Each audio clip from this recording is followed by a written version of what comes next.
Welcome, Coral Reef Aquarium School Basic. Tonight is a special episode. It's number 5 of its order, and it is the 4-month status of this project tank. Okay, let's have a look at where we are. First of all, I think the fragmentation was a success. The coral is not the best looking currently, but if you look up close, like on the picture, you can see that the coral is healing very well. It was approximately 2 weeks ago since the fragmentation was done, and the open wounds, the tissue damages, they have healed over. So the coral is recovering, and one of the samples of fragmentation, I keep it here in this tank. Now, last month I have been pushing the light up to see how it improved the coloration, but actually I did actually increase it to the level which I'm displaying in the picture now. But it was counterproductive. The intensity went too high, and I started seeing signs of bleach. The corals were bleaching. So you do see the calendrum to the right. It is quite pale. Also the rhodactis here on the bottom, it is very pale as well. And if you look at the Montipora, it even went so far that I started getting a little bit polyp bailout. So I had to take a step back and reduce the lighting to currently I'm running this scheme which I'm displaying at the picture. Forgot to mention, I even saw the coralline algae. I even saw bleach on the coralline algae. So I needed to take it a step back. Went too far. Let's see how that goes. On top of that, messing about, and also last month I did have overfeeding a bit.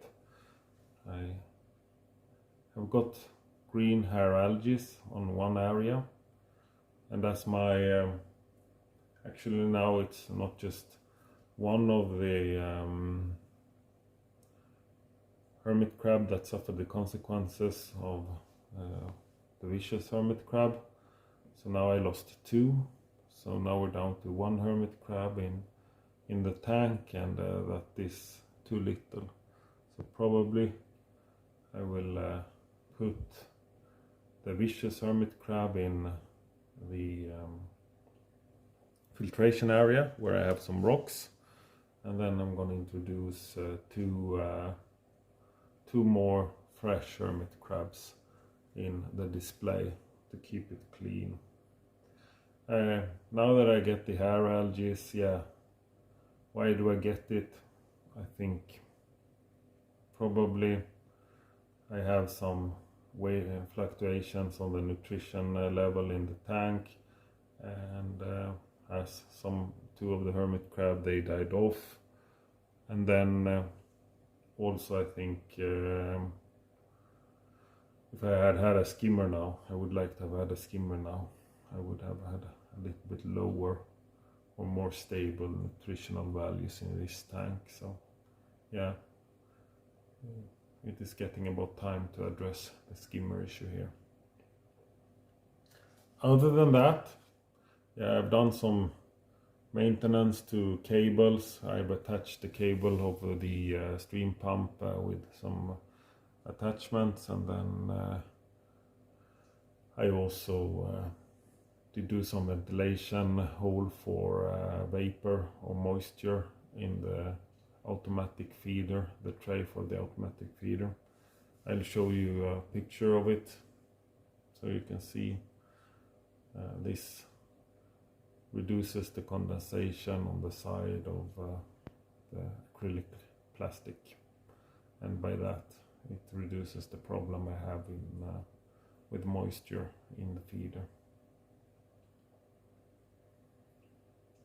Still, despite the setbacks for this month with the bleaching and some green hair algae, I'm quite satisfied with the development of the tank.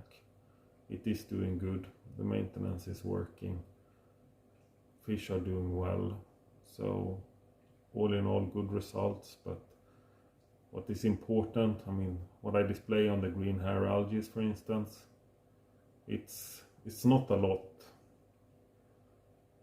What I display on the bleach, yeah, it's a warning sign. It's an early warning sign. So I think now it's fine. I'll be able to pull it back. And I think the point being, or the lesson being, is that have a look at your tank, and if you see that it's changing due to things happening, try to adjust it or counteract it, but don't overreact. Here probably I went too fast with the light, and then I got the bleach, so I need to take it back, and I went also too strong. That said, wish a pleasant evening. I see you in the next episode. Bye bye.